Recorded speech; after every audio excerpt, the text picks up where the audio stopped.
New York voters face some big decisions. Early voting now underway. The primary, June 28th, includes selecting Republican and Democratic nominees for governor. Well, Thursday night, Governor Kathy Hochul faced two Democratic rivals, all seeking the party nomination. She is the former lieutenant governor, only 8 months into a job she took over when Andrew Cuomo was forced out. And she found herself on the defensive at times on a wide range of topics, from tightening gun laws to state spending priorities. Hochul took a lot of heat for her plan to build the Buffalo Bills a new football stadium, which would cost taxpayers around $850 million. Well, New York's primary for governor and for statewide offices is June 28th, but early voting now underway. New York will hold a separate second primary for U.S. House and State Senate in August. Vermont opens early voting for its August primary this month as well. This morning, a conversation with AARP on all that's at stake for older voters this year. Joining us this morning, Beth Finkel, State Director, AARP, New York State Chapter. Welcome to NBC5 In Depth. Thank you so much, Stuart, for having us here today. Well, we're happy to have you. Let's talk about elections. The strange circumstance this year, New York has two primaries, the end of June and the third week in August. Is that sowing confusion, do you think, in the minds of voters? Absolutely. So you have to come out and vote in two different primaries. The first primary on June 28th is going to be the governor and the New York State Assembly and any other statewide offices. And then we get an extra bonus. New Yorkers, you're so lucky. You get to vote in the second primary on August 23rd. And that's because of what you might have heard of from the census and then the redistricting that came out of that. And so they redrew the congressional lines and the New York State Senate lines. So Congress people and state senators will be on the ballot for the primary on August 23rd.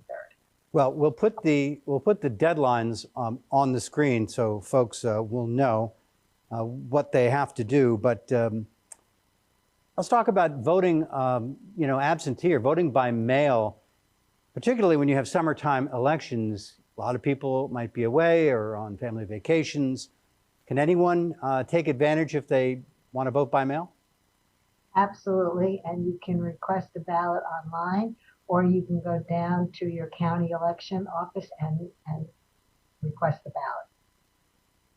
Okay. Suppose I'm a registered Republican. New York has party registration, and I said, I'm more interested in the Democratic primary this year. Can I participate? I think you have to vote for the party that you're affiliated with, which, by the way, if you are a registered independent, you will not be able to vote in the primary. You have to be registered with one of the parties in New York State. AARP is by far the largest organization that tries to influence public policy for older Americans. I'm wondering if you could tell me what is your read about the issues that are top of mind, or which should be top of mind for older American voters this year? Well, first, let me start off by saying that older voters will be the deciders. The 50-plus voters will be the deciders in the elections coming up. They have always been the deciders because, as you well know, older voters are the most reliable voters. They come primaries, they come off-year elections consistently. They are the predominant voter in every election. So it's really important for people who are running for office to hear the voice of what 50-plus voters think, and for 50-plus voters to express what's important to them, to the candidates.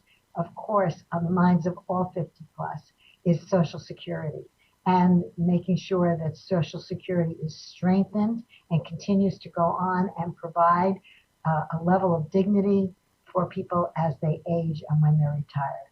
The second part is, of course, Medicare.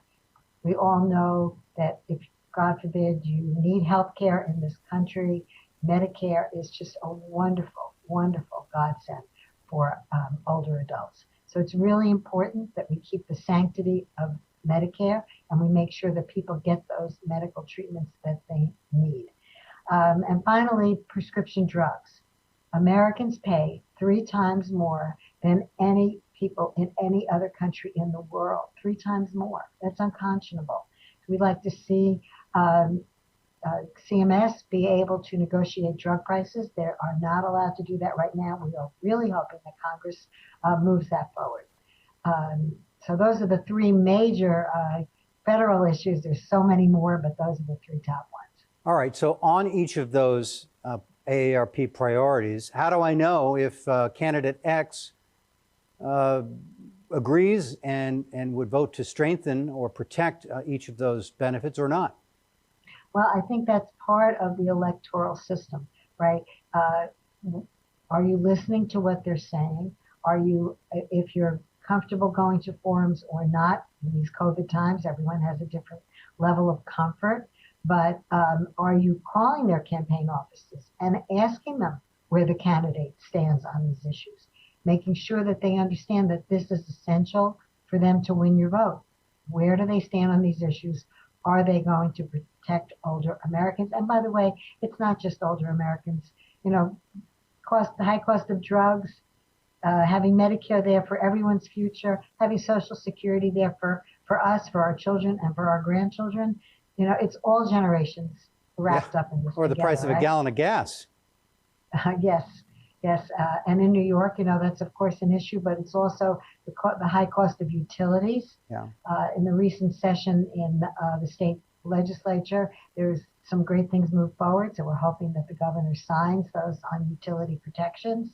And then, you know, there's also other issues at the state level. We also really are concerned about caregivers.